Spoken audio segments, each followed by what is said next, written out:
नमस्कार दोस्तों, हाजिर हूं एक बार फिर से। पाकिस्तान के मौजूदा army chief general Asim Munir Shah ने कहा है कि पाकिस्तान एक गौरवान्वित, उत्साही और प्रतिभाशाली राष्ट्र है।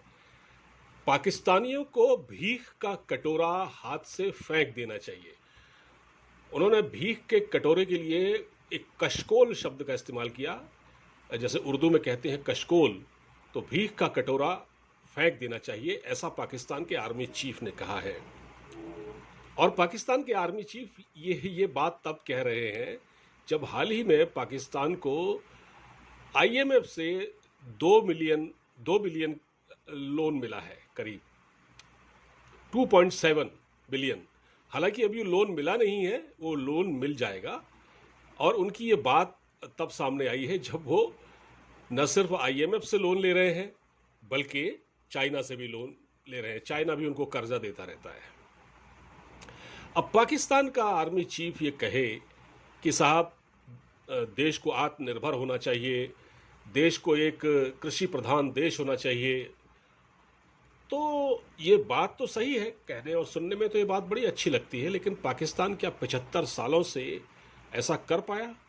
जब हिंदुस्तान और पाकिस्तान का बंटवारा हुआ था, मैं आपको एक फैक्ट बता रहा हूँ, जब हिंदुस्तान और पाकिस्तान का बंटवारा हुआ था 1947 में, तो पाकिस्तान के पास कृषि योग्य जो भूभाग था वो बड़ी तादाद में आया। उसका जो एरिया था वो काफ़ी बड़ा था। मतलब हुआ क्या था कि जो पाकिस्तान के हिस्से में जो पंजाब आया वो बड़ा है, और भारत के हिस्से में जो पंजाब आया, नॉर्थ पंजाब, वो छोटा है रकबे के हिसाब से। तो ऐसी क्या बात है कि पाकिस्तान की क्लाइमेट भी ऐसी ही है जैसी भारत की है, पाकिस्तान में खेती करने का तरीका वैसा ही है जैसा कि भारत में है, पाकिस्तान के किसान भी वैसे ही हैं, सब कुछ वैसा ही है। तो पाकिस्तान फिर खेती में पिछड़ क्यों गया? आज पाकिस्तान कभी यूक्रेन से गेहूं खरीद रहा है, कभी किसी और देश से पर निर्भर है गेहूं के लिए, और वो लोन ले रहा है। तो पाकिस्तान के आर्मी चीफ हमें ये बताएं कि ये हालात पैदा क्यों हुए? आखिर 75 सालों से आर्मी ने पाकिस्तान को जिस तरह से कब्जे में ले रखा है, जिनकी इजाज़त के बगैर परिंदा पर नहीं मार सकता उस देश में, उसका एक आर्मी चीफ आज ये कह रहा है कि हमें भीख का कटोरा हाथ से फेंक देना चाहिए। और वो भी तब जब आपको आईएमएफ से लोन मिला है, अभी हाल ही में चीन से भी आपको लोन मिलता है, सऊदी अरब भी आपको पैसे देता है। तो आप कैसे करेंगे ये बात? अच्छा, फिर दूसरी बात, क्या इकोनॉमी, देश की इकोनॉमी क्या किसी आर्मी चीफ की जिम्मेदारी है? देश की इकोनॉमी के लिए वहाँ वित्त मंत्री हैं, पाकिस्तान के वित्त मंत्री हैं इस वक्त, फाइनेंस मिनिस्टर इसहाक डार, जिनको अभी इंटरिम प्राइम मिनिस्टर भी बनाया गया है।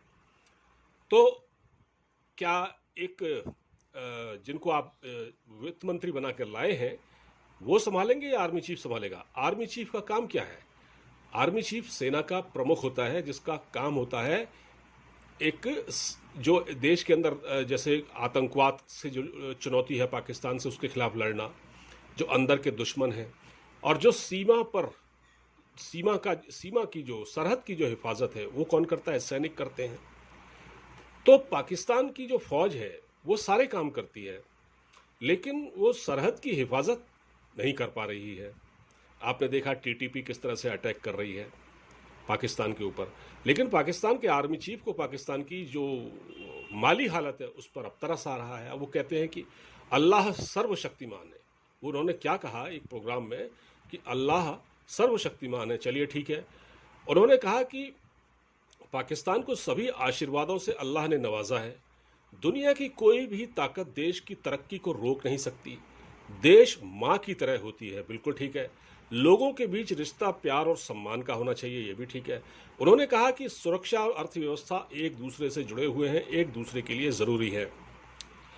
और उन्होंने कहा कि हमें अपनी सेना पर गर्व है। भाई, आसिम मुनीर ने जो कहा वो बातें काफ़ी हद तक सही हैं, लेकिन जैसा कि उन्होंने एक शब्द कहा कि लोगों के बीच रिश्ता प्यार और सम्मान का होना चाहिए, लेकिन पाकिस्तान में क्या हो रहा है इस समय? पाकिस्तान में बलूचिस्तान में क्या हो रहा है? सिंध में क्या हो रहा है? फाटा में क्या हो रहा है? किस तरह से लोगों को एक बेवकूफ़ मतलब लोगों को पकड़ पकड़ कर जेलों में ठूंसा जा रहा है, उन पर आर्मी एक्ट लगाया जा रहा है, सिविलियंस पर आर्मी एक्ट लगाया जा रहा है। ये पाकिस्तान में ही हो सकता है। सिविलियन के लिए देश की अदालतें हैं, हाई कोर्ट है, सुप्रीम कोर्ट है, निचली अदालतें हैं, लेकिन उन पर आर्मी एक्ट लगाया जा रहा है। एक जाल बुना गया इमरान खान के बहाने कि हम ठीक है, पाकिस्तान के जो बड़े बड़े संस्थान हैं वहाँ अटैक हुए, फिर कहा गया कि ये तो 9/11 से बड़ा अटैक था, ये 9/11 जैसा अटैक था। अरे भैया, पाकिस्तान में 2014 में एहसानुल्लाह एहसान जो आपने पाल रखा था, टीटीपी का आतंकवादी, आपने उसके बारे में बताया गया है कि उसने पेशावर के आर्मी पब्लिक स्कूल पर अटैक कराया था, जिसमें 150 स्कूली बच्चे मारे गए थे, उसमें भी सैनिकों के ही बच्चे थे, लेकिन उसकी आज तक रिपोर्ट नहीं आई। वो कहाँ गायब हो गई, क्यों बंद कर दी गई वो रिपोर्ट। और एहसानुल्लाह एहसान को, जिसको पाकिस्तान ने अपने यहाँ मेहमान बना के रखा हुआ था गेस्ट हाउस में, उसको रातों रात भगा के टर्की क्यों भेज दिया गया? क्या पाकिस्तान के आर्मी चीफ बताएंगे? बलूचिस्तान में क्या हो रहा है? बलूचिस्तान में ग्रेव यार्ड मिल रही हैं, लोगों को किस तरह से वहाँ मारा जा रहा है, हेलीकॉप्टरों से गिराया जा रहा है। क्या पाकिस्तान के लोगों का सम्मान है? उस देश में कानून व्यवस्था का कोई हाल है? तो ऐसे में पाकिस्तान का जो आर्मी चीफ जब ये बोलता है कि देश को कशकोल फेंक देना चाहिए, मतलब कटोरा भीख का जो है वो फेंक देना चाहिए, ये कंट्री अल्लाह ने बनाया है। ठीक है भाई, अल्लाह ने बनाया है, सब कुछ अल्लाह ही करेगा। तो फिर वैसे अगर सब कुछ अल्लाह को ही करना है तो पाकिस्तान के आर्मी चीफ क्या कर रहे हैं? फिर उनको भी अपनी कुर्सी छोड़ देनी चाहिए। फिर पहनी उन्होंने फ़ौज की वर्दी है और वो सरहद की हिफाजत कर रहे हैं, करने के लिए आए हैं, लेकिन बयान दे रहे हैं IMF पर, बयान दे रहे हैं पाकिस्तान की आर्थिक स्थिति पर। तो ये सारे विरोधाभास हैं पाकिस्तान को लेकर। दरअसल पाकिस्तान की फ़ौज ने पिछले 75 सालों से देश को इस हालत में लाकर छोड़ दिया है कि आज पाकिस्तान से प्रतिभा का पलायन हो रहा है। लोग जो थोड़ा बहुत थे वो सब जा रहे हैं भाग भाग के यूरोपियन कंट्री में, जिसको जहाँ रास्ता मिल रहा है। कुछ लोग बोट के ज़रिए जा रहे हैं, कुछ लोग अपने एजेंटों के थ्रू बाहर जा रहे हैं, क्योंकि पाकिस्तान में रहने लायक हालात नहीं है। पाकिस्तान को छोड़ रहे हैं देश इस वक्त। क्यों छोड़ रहे हैं? एक और देश को छोड़ रहे हैं लोग, लाखों लोग देश छोड़ चुके हैं अब तक।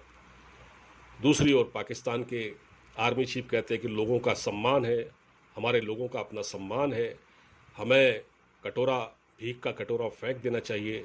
अरे भैया, अगर आपके वहाँ लोगों का सम्मान होता, लोगों की इज्जत होती ना, तो ये लोग आपके वहाँ जिस तरह से छोड़ छोड़ के भाग रहे हैं बेचारे, कश्तियों में, नाव में। अभी बीच में आपने सुना होगा कि 250 लोग करीब जो है कश्ती में डूब गए, जो कि पाकिस्तानी थे। तो ये विरोधाभास नहीं है पाकिस्तान की फ़ौज का? वो क्या कर रही है? उसको जो काम करना चाहिए वो तो वो करती नहीं है, लेकिन वो लेक्चर देने में यकीन रखती है। वो किस पर दे रही है? फाइनेंस पर लेक्चर दे रही है।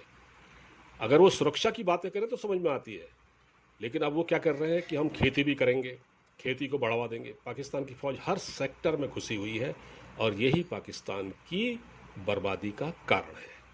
वीडियो पसंद आया हो तो उसको शेयर कीजिएगा। आप मुझे इजाज़त दीजिए, अपना ख्याल रखिए। नमस्कार।